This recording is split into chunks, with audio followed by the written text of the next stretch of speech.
Good morning. Counting my old blessings again.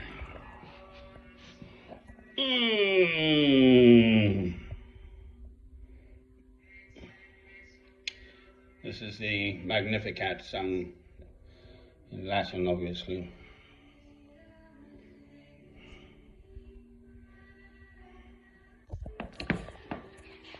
Perseverance, so divine destiny yesterday. Today is perseverance from the letter of James. Thanks, chaps. What do I know? Me, I know nothing. I am a Christian. I love God through Christ. So, take up your cross and follow me each day.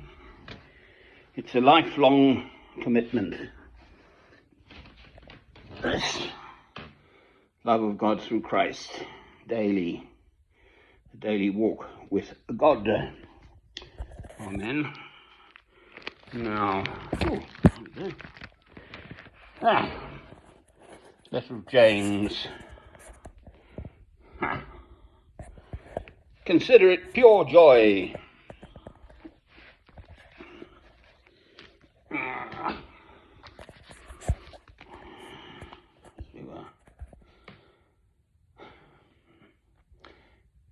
Consider it pure joy, my brothers, whenever you face trials of many kinds, because you know that the testing of your faith develops perseverance. Perseverance must finish its work so that you may be mature and complete, not lacking anything. If any of you lacks wisdom, he should ask God, who gives generously to all without finding fault, and it will be given to him. But when he asks, he must believe and not doubt, because he who doubts is like a wave of the sea blown and tossed by the wind. That man should not think he will receive anything from the Lord. He is a double-minded man, unstable in all he does. And then that's the opening of James, the letter of James, and then just a little bit further on. But the man who looks intently into the perfect law that gives freedom and continues to do this, not forgetting what he has heard, but doing it, he will be blessed in what he does. Amen. Well, I'm blessed because I've found this priceless gift, the pearl beyond price, in the field and so on. My absolute rock-solid love of God through Christ. And I want to share it. For what it's worth, my background meant my father was Norfolk, King's Lynn, Norfolk, England. Mother's side were Scottish. William Ross was the ancestor. He was a missionary who trained with Dr. David Livingstone. So both my father, after the Somme, he fought on the Somme, so older parents. I had older parents. And he couldn't stand Little England, and he went out to, in fact, the Gold Coast then, Ghana, and ran the railways, sort of. And on my mother's side, William Ross trained with Livingstone, Dr. David Livingstone, I presume, etc. And 1840, they both went out to Southern Africa. So that meant I was born in Cape Town, South Africa, in 1956, which makes me 68, and in my estimation going on to 70, my 3 score years and 10, I better jolly well get on with it, because I'll so soon be well past my sell-by date. So this question of, yesterday I spoke of divine destiny, so it's sort of your path is somehow laid out for you, as in Psalm 139, verse 16, all the days ordained for me were written in your book before one of them came to be, which in itself is a deeply challenging statement. And then discerning one's divine destiny, you just, if it's laid out for you anyway, you know, what choice have we got? So we're on the same theme of what's it all about, do we have any choice in the matter, and so on and so forth.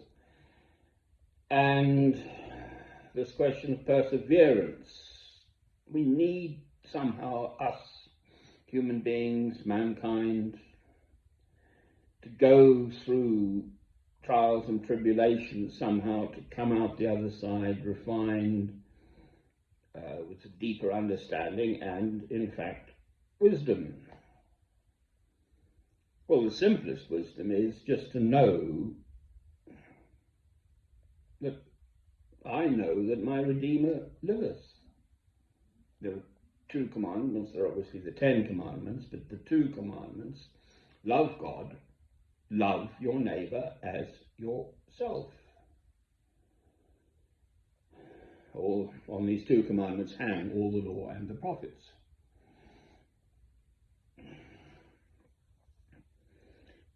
Well, my roots then, in terms of birth, are African. So I have this sort of instinctive, I found myself listening to these, you wouldn't get this in English school. I know we have morning prayers and stuff, but the whole school, young boys and girls, all very smartly dressed in their blazers and ties and so on, so uniform youngsters, maybe 10, 12, so senior school, I think, 15-year-olds, and singing this Bawu song, B-A-W-O, which is a Zulu Xhosa word meaning father, but not just your own father, as in our Father, which art in heaven, so as in God. Bawu, and they just sing and move. Okay, they just instinctively, somehow, you watch a little black bubbkin just dancing around in the bush. Okay, I did have, sort of, to some extent, grew up in sort of rural Africa, which is so different to kind of city Africa. Around a fire and so on, and this little black child, I can just see them barefoot, always barefoot, in raggedy old clothes probably, but happy then. You start your day with that song, Bawu. You can look it up on YouTube.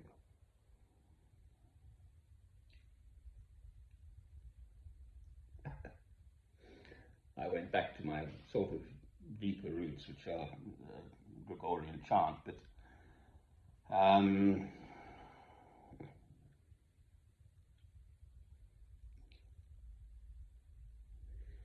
well, for what it's worth, as I say, I'm approaching my 70 years and 10, and as far as I'm concerned, the world is a humongous mess. Mankind's capacity to do evil seemingly endlessly goes on.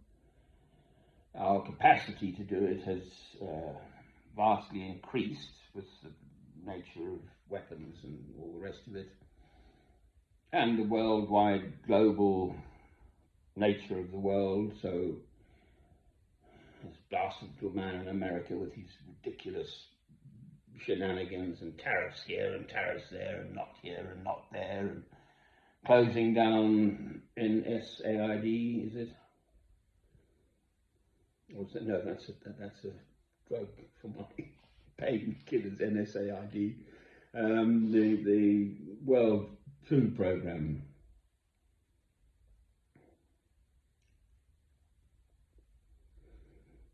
So just at the stroke of its pen, America then can have this huge effect upon the whole world, etc., etc. So that's the world one lives in. Well, I'm a Christian.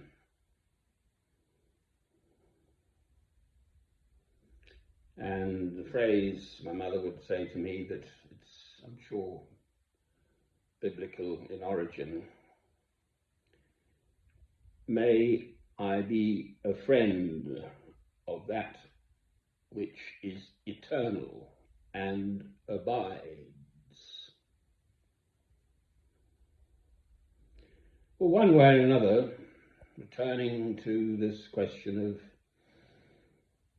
divine destiny and perseverance, and it to be complete in God's love, but then to do something in this world. Well, I must confess, personally, I'm jolly well still at it. I can't see. I mean, but the former Pope Francis had no real effect upon what Israel is doing in the Gaza Strip, but with America's complete support, moral, financial, and military. I saw a YouTube film. It was actually Biden who whacked up the American supply of armaments. It was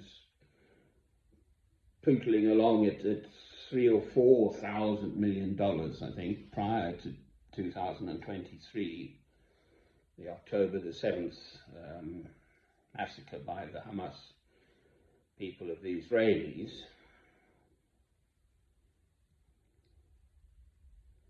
And I think Biden authorized, or the American Congress, or however it works, but whacked in another $10.9 million worth of arms. Quite the reverse from stopping it. They've fueled it, America. Therefore, America specifically, but Britain's in there as well, are absolutely complicit, therefore liable under international law for committing, assisting in perpetrating genocide, crimes against humanity, ethnic cleansing. I don't want to get into all that. I've spoken at length about this already. I feel it, I pray, but it's not the only situation in this world. So, how do I play my part? So, as a Christian, all of us have, and authoritarian regimes absolutely don't like this at all. My relationship with God is personal. One-to-one. I love God through Christ. Here I am in my day. I've got my own nice little place, fed and watered, potentially, etc., dry, warm, etc., safe, hopefully, etc.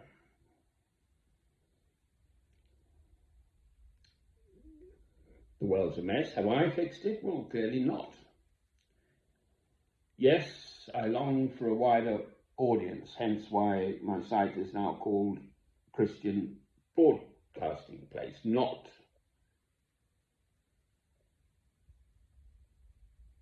just under my name, my personal name.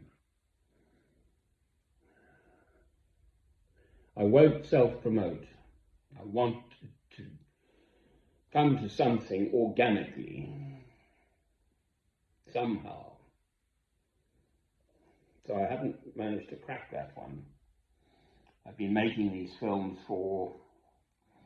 since the early spring, early 2008. So over 17 years I've been at this. So in a sense, perhaps I'm just rehearsing.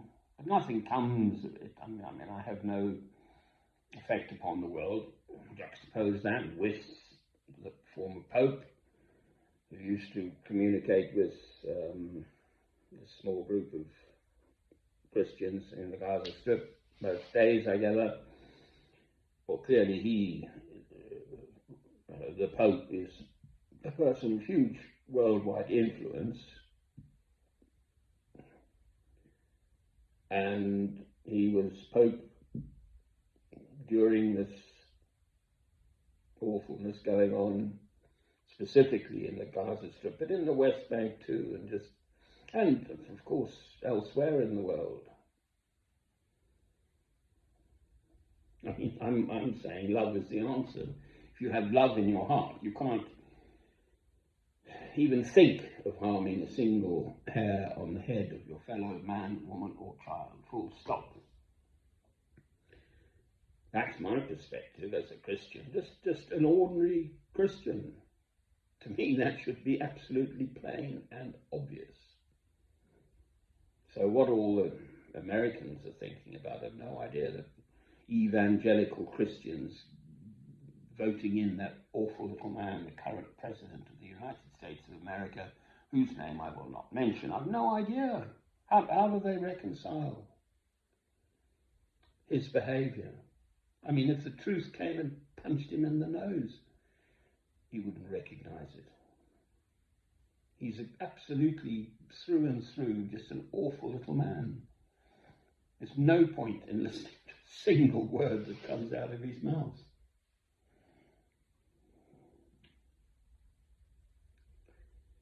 Perseverance. So, this is also, I think it's Hebrews, maybe chapter 11, about faith. St. Paul expounds upon faith. What is faith? And faith is being certain and sure of something you can't see. You know, I know that my Redeemer liveth. And your faith teaches you that even in adversity, or possibly especially in adversity, but also in the good times, that God will lead you. You trust in the Lord completely, absolutely, without any shape or form of question. That is part of faith. Amen.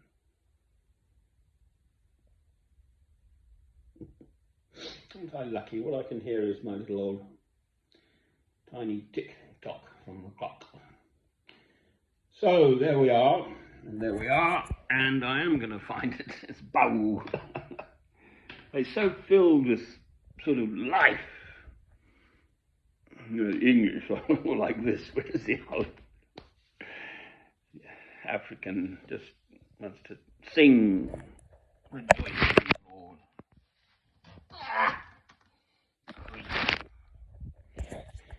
These morning ramblings are largely for my own benefit, quite frankly. Bow, bow. Come on, chaps, let's go for it. Here we go.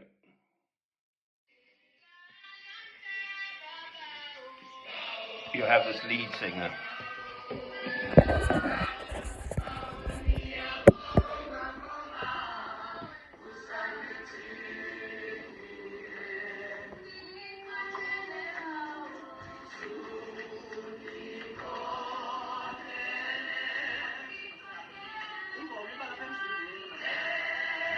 Now, come on. Could you imagine that happening in an English school? First thing in the morning. Bowels, Father.